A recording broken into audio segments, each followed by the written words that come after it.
그러니까 이 수상인식 안일기설이 좀 자주 반복될 겁니다. 근데 반복되는 게 뭐냐면은 그만큼 중요해요. 요거를 없앨 거냐, 어떻게 없앨 거냐, 요거는 이제 나도 2단계 들어가실 때 공부를 좀 해주실 거고, 아, 이걸 없애야 되는구나만 이제 알고 가시는 건데. 자, 나라는 마음이 지금까지는 뭐예요? 내 목숨에 집착을 하고 뭐 하면서 어떻게 했어요?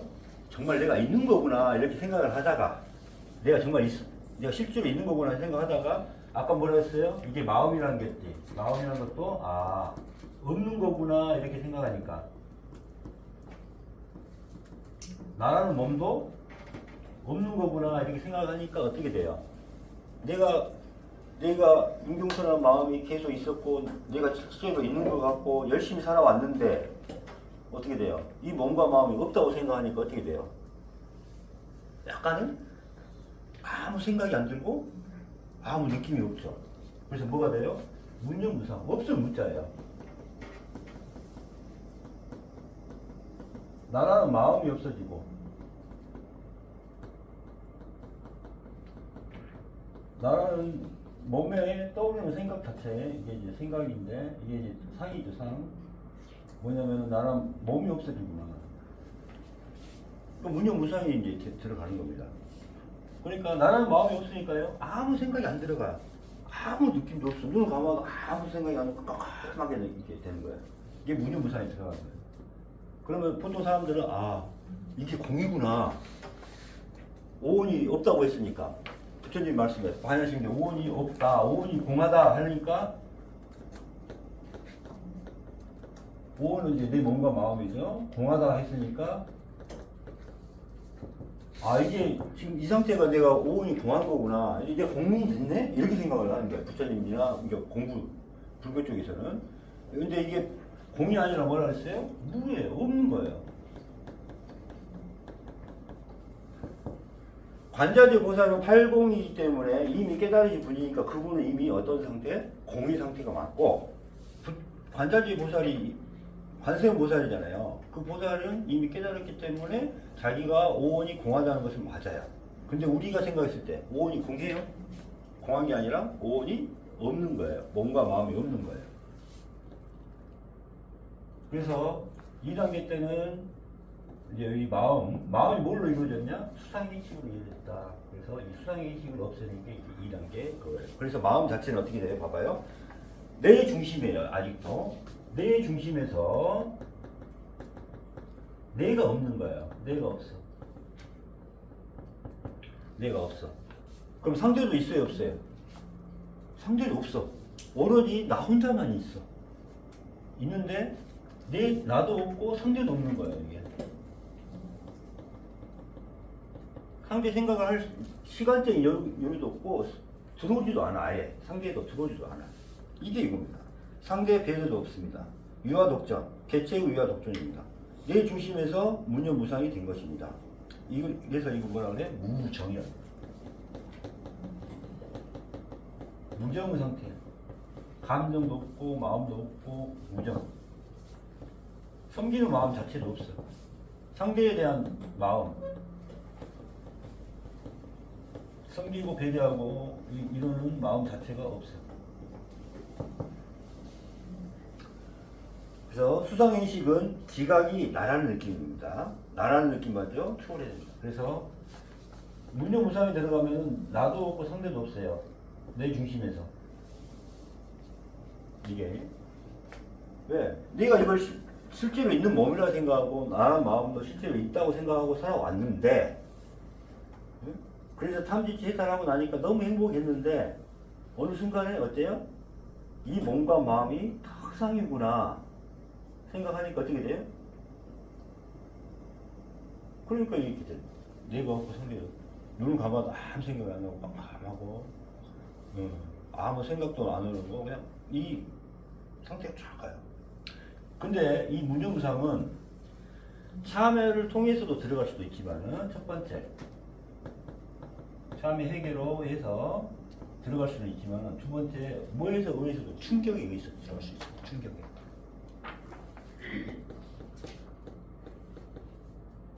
갑자기 내 재산이 100억이 딱 있었는데 100억을 사기당해봐요. 그때 상태라고 생각하시면 돼요. 갑자기 제일 사랑하는 뭐 애인이 죽었다든가 뭐 이랬을 때 그때 충격을 한번 받잖아요. 그러면은 그 충격이 강하면 어떻게 돼? 아무 생각도 안 나고 아무 느낌도 안 나죠. 그때 이 무념무상으로 들어갑니다. 근데 중요한 건 뭐냐면 이때는 벗어날 길을 몰라. 이 상태에서 무념무상에 들어가 있어. 그러나 참여를 하게 되면은 무념무상도 1단계, 2단계, 3단계로 넘어가게 돼 있어요. 이렇게. 이 충격에서는 계속 무념무상이 있어. 그래서 항상 여기도 내 중심으로 공포가 있어요. 죽는 거에 대한 공포, 집착이 남아있어요.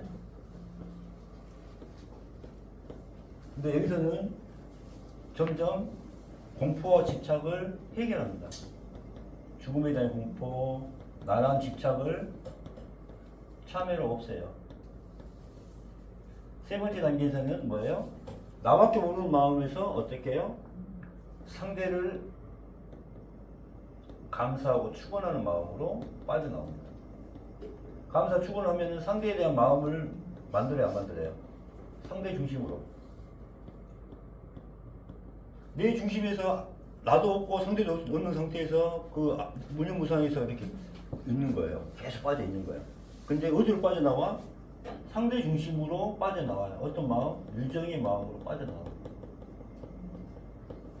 유정의 마음으로 돼야 빠져나와요.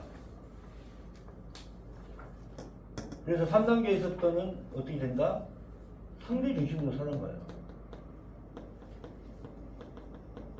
이미 나랑 내 중심에서 벗어나요. 벗어나야 3단계에 이제 들어갈 수가 있어. 그래서 이때는 이제 직접 몸을 갖고 이제 내가 진짜 죽어야 되겠구나, 이게. 내가 진짜 이 집착을 없애야겠구나. 직접 이렇게 가는 겁니다. 요게 이제 이거예요. 그래서 이 3단계에 가는 사람이 없어요. 다 여기서 빠져 있어가지고. 잘 가봤자 여기까지 빠져가 있어. 빠져나가는 길은 뭐다? 상대를 섬기고 사랑하는 마음을 가지지 않고는 이게 빠져나갈 방법이 없어요. 그래서 여기서는 내가 죽어도 좋구나. 이제 죽어도 여한이 없다. 이 마음에서 계속 공포와 집착을 빠져 있어요. 그렇지만은 여기서 빠져나갈 때는 상대에 대한 이제 사랑, 이제 좀 나에 대한 집착이 많이 사라진 거예요. 나에 대한 내 중심에서 벗어났어요.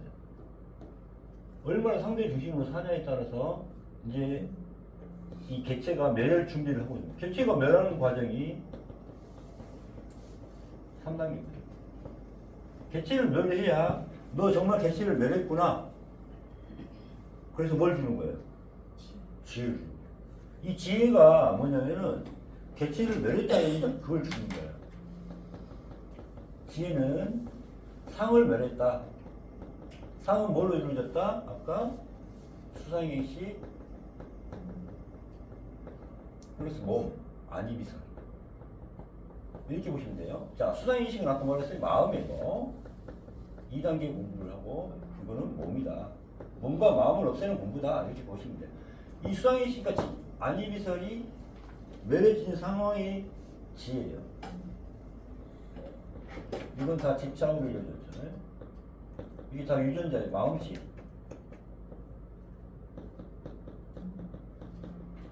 마음의 질량이라고 할 수 있고, 이 질량, 마음씨. 요거를 다 멸해야, 요 부분을 멸해야, 멸했습니다라고 인정을 받는 순간 지혜가 오는 거죠. 그래서 내가 지혜를 얻었다.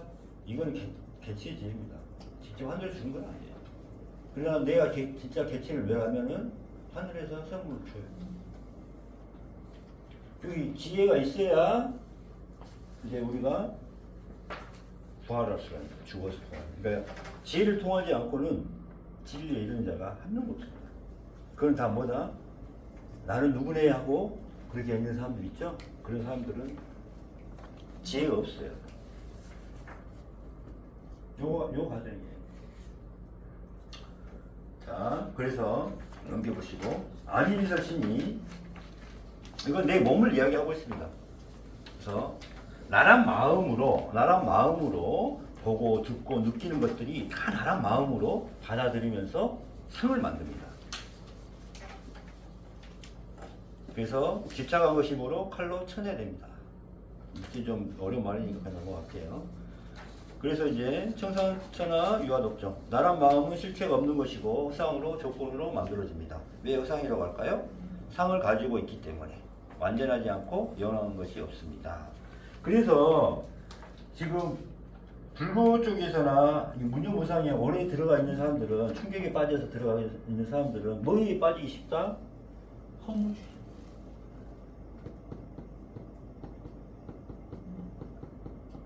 그래서 내가 괜히 왔다 갔구나, 내가 괜히 태어났구나, 막 이런 사람들 많이 있죠. 스님들 중에서도. 내가 괜히 여기 와서 이 고생만 하고 가는구나 하면서 허무주의에 빠질 수가 있어요. 근데 우리는 허무주의가 아니라 뭐다? 점점 참회로 계속 나아가서. 이때 마음은 이제 유정의 마음이 되니까, 이 3단계 때 유정의 마음이 되니까 이때는 엄청나게 행복해요. 그 다음에 어느 순간에는 행복하다는 마음 자체도 없어.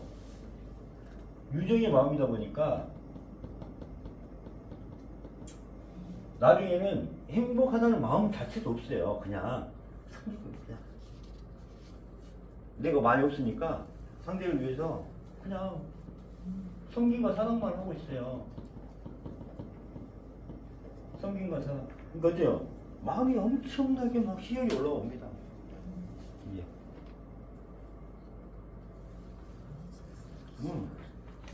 여러분 봉사를 계속 해보다가 정말 막 마음에 감동이 막 밀려들 때가 있잖아요. 어떻게 보면 막 내가 없을 때 나란 마음도 없고 계산이 없고 이렇게 했는데 이게 엄청난 희열로 막 나한테 오잖아. 감동으로 오고 그런 마음으로 사는 거야. 근데 나중에는 그런 마음 자체도 없어지고 평온한 상태가 되죠. 평온.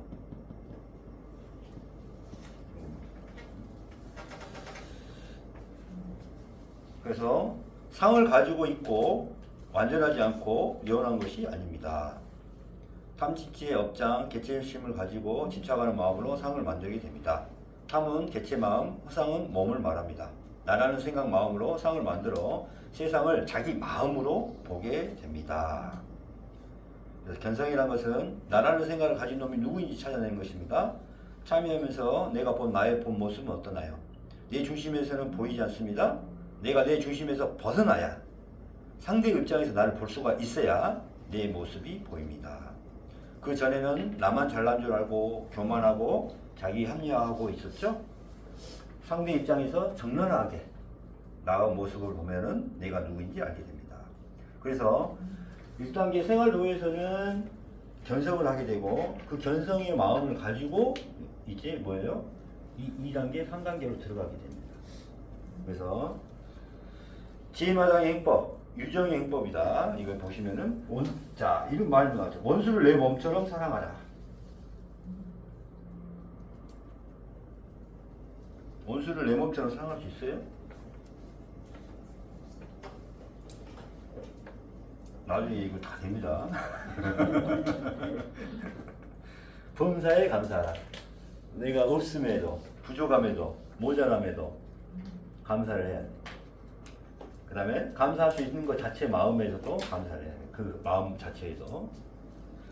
감사를 해야지만 행복이 오기 때문입니다. 그 다음에 예수님이 뭐라고 했어요? 나는 섬김을 받으러 온 것이 아니라 뭐하러 왔다? 섬기러 왔다. 내가 새 계명을 주리니 뭐라고 했어요? 딱 한 가지만 예수님이 하라고 했어. 뭐예요? 서로 사랑하라. 그렇잖아요. 서로 사랑하려면 내가 있어야 돼, 없어야 돼? 진정한 사랑은. 그 다음에 일손이 하는 일 오른손 모르게 하라. 알 수 있어요? 할 수 있어요? 이건 어떻게 해요? 계산하지 말고 시비 시작하지 말고 그냥 있는 그대로 네가 한다는 마음이 없는 거야. 나라는 마음이 없는 거야. 이거예요. 네가 개체가 멸했으니까 멸하니까 계산해야 안 해요? 시비 구별해야 안 해요? 아무 조건 있어요? 없어요? 이걸 무주성 것이라고 그러죠? 똑같은 말이에요. 오른손이 누굴 도와주든 너는 못 뽑다. 그러니까 하는 바가 없는 거예요. 무의사상 들어봤죠? 하는 행위가 없는 거예요. 행하되 행한 바 없는 거예요. 행하는 누가 없어요? 개체가 없어요. 개체가 멸이기 때문에. 자, 무의.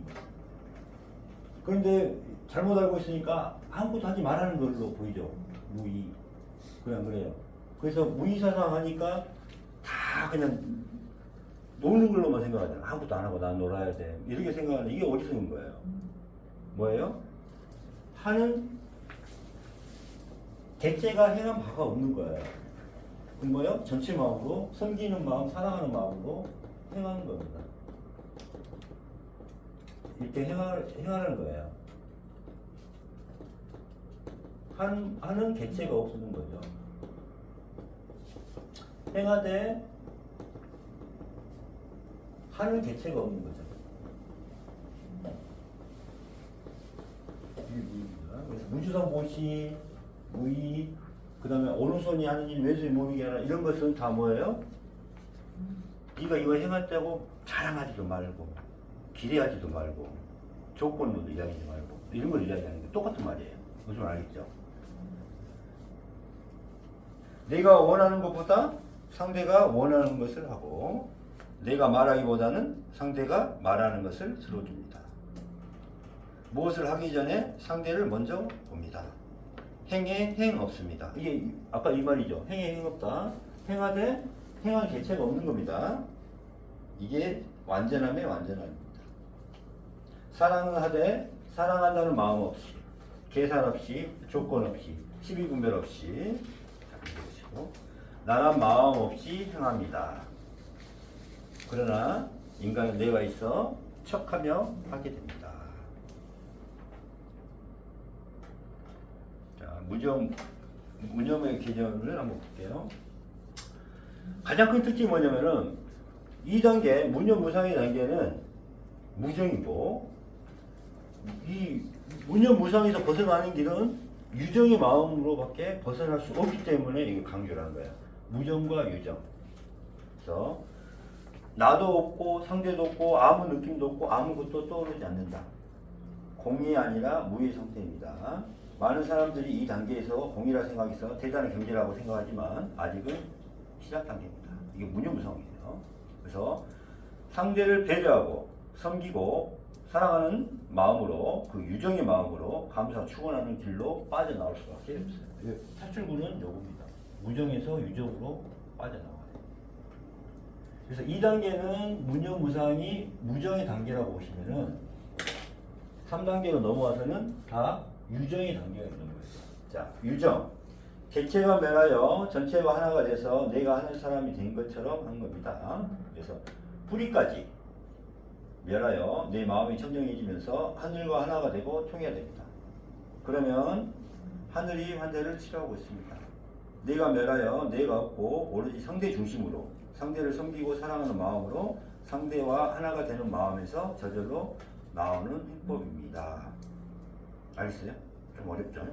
이거를 제가 설명을 한번 제가 치료하는 걸로 갖고 올게요. 무념무상의 관계에서는 이제 환자가 앞에 있으면은 아무 생각이 없어요. 나도 없고 너도 없고. 그래서 그냥 치료해. 그냥 아무 생각이 없어 그냥 치료해요. 내 욕심도 없고 뭐도 없어 다 없어. 그냥 그 상태에서 치료합니다. 어두운 하나도 상관없어요. 그 마음에 무념무상은. 근데 이제 또 유정의 마음은 어때요? 일단 내가 없고 일단 상대를 위해서 상대만 보고 이야기 해준 거예요. 그 다음에 이제 이쪽으로 넘어가면 어떻게 될까요? 지혜에서는 그냥 행하는 치료하는 내가 치료한다는 마음 자체도 없어요. 치료한다는 마음 자체가 없어. 그럼 누가 치료해? 지혜가 와서 치료를 해준다. 지혜가. 그 다음에 여기 넘어가면은 지혜도 없이 그냥 넘어가면은 그냥 내가 환자라는 생각도 없어. 앞에 환자라는 생각도 없이 그냥 치료를 그냥 해요. 나라는 마음도 없죠. 그 다음에 환자라는 마음도 없죠. 그 다음에 지혜마저도 비워놓고 이제 있죠. 그러면 누가 와서 치료해? 하늘이 와서 그냥 치료하는 거예요. 나는 누구다? 그냥 도구다. 환자를 치료할 때 그냥 하늘의 그 마음을 전달해주는 도구일 뿐이야. 내가 치료한다는 마음 자체도 있어요, 없어요? 없어. 나중에는 이 사람한테 섬기겠다는 마음 자체도 없어. 그냥 하나가 되는 거야, 하나가.